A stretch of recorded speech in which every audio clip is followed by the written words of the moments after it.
I watched these guys and how active they were and excited they were about playing the game when Ryan Fitzpatrick was throwing the football to them, to the point where Deshaun Jackson was on record saying there's no need to change anything right now. And Tampa Bay made that change anyway. Now, let's keep this in its proper context, Max. Jameis Winston had his fifth-year rookie option picked up in April, $20.9, $22 million, okay? After this, after next season, you can franchise him if you want to, but it's costly for quarterbacks. So in all likelihood, they made that move because they want to see what Jameis has, so you can determine whether or not he's worth the long-term investment, even though they appear confident that he is.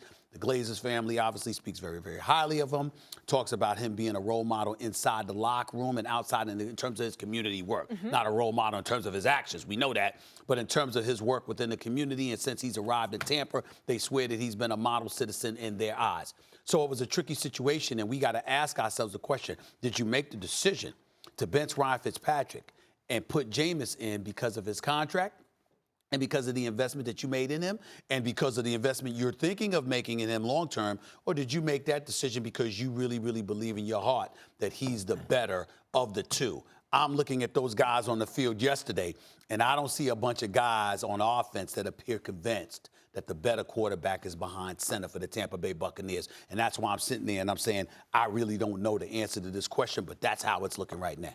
They did not make a mistake starting Jameis. My problem has always been with making him the face of the franchise, because anyone who tries to claim he's been a model citizen since he's been down there, I think that's crazy. Stephen A., if you look at the facts of the case, just the facts that came out. Just say me. It's not me. I'm just. No, I understand. No. That wasn't me. I know you're reflecting ownership sentiment. That's what they were saying. I understand. Yeah. Let me be very clear. That's not Stephen A. You're talking about ownership sentiment. That's what they've been on the record saying. If you look at the facts of the situation with the Uber driver, that looks really bad. Yeah, don't the more you find out about that, then the stories change and everything. You go, Jameis, nope. And his reaction once he had given his statement. Not the face of my franchise. Very incriminating. Nope. Yeah. But starting quarterback, if you have him on the roster and you say, well, look, that's in the past and we're going to start the best player regardless of the kind of PR. Well, yeah, I mean, look, Fitzpatrick, the magic wore off after a couple games. He faced some good defenses, and that was that.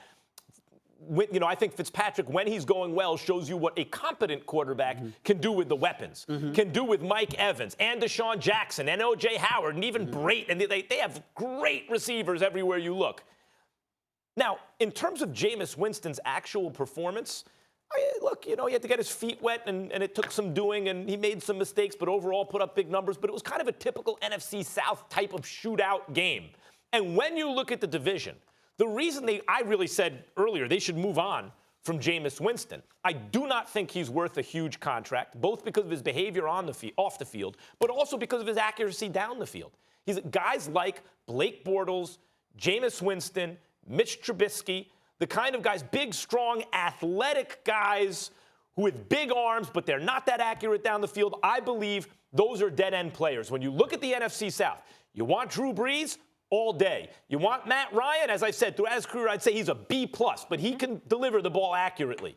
You want Cam Newton? Of the type of quarterback I just described, Cam Newton is the best of them, right? Like, you saw Cam, by the way. I think Matt Ryan's pretty good, but... Absolutely. Yeah. I said that's good. I wouldn't say he's one of the 3 or 4 or 5 best quarterbacks in the league, but he's good. He can deliver the ball. He can read defenses, deliver the ball accurately. Cam Newton is the Superman example of the quarterback I mentioned that you don't want. But he is so talented, he can overcome some of the inaccuracy. Although not yesterday, with the game on the line on 2 or 3 consecutive plays at the end of the game. So do you want the worst quarterback at best in the NFC South?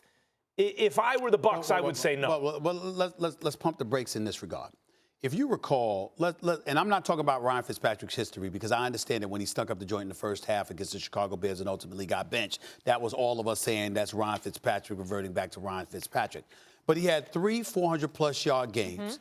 The first half against the Steelers, he was awful in that second quarter where he threw 3 interceptions, including a pick-6 to Bud Dupree of the Steelers when they lost that game on Monday night.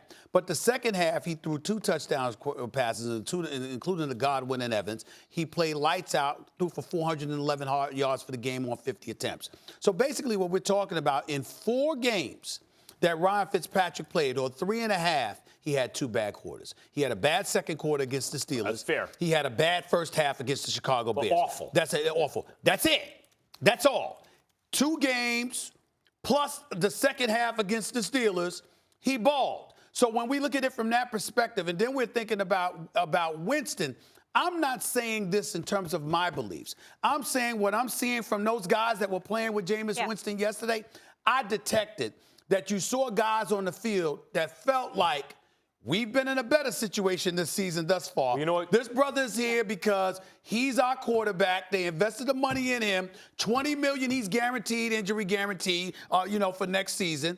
And that's why he's in there, because we want to find out about him. Fitzpatrick he is turnover prone because he is fearless. Right. He can throw 50-50 balls that are really 50-50 balls. Like anyone will make a play. Deep ball better than Winston. Right, but that deep ball, when it's Mike Evans, you're likely to make the play. He trusts his receivers, and he at least throws the ball where they can catch it. Well, that's one way to look at it. The other way to look at it is that if we're saying that he's more accurate with the deep ball, it's more necessary because Deshaun Jackson was there to improve that as well. Where Mike Evans could go up and get it, Deshaun Jackson could fly. Get behind the defense. Deshaun Jackson could fly. And even though Deshaun Jackson isn't quite an Odell Beckham Jr. in terms of his demonstrative tendencies, they are there. We see it. We saw it yesterday when the game ended. That's not a guy that you really want to agitate. Fitzpatrick's if you're talking not about keeping that the team good, together. and neither is Jameis Winston. They both put up big numbers because who wouldn't put up big numbers with the receivers and including the tight ends that this team has all over the field? But the question is, since Jameis Winston is not that good in your eyes, that's right. Is it justifiable for them to disrupt the rhythm that Ryan Fitzpatrick had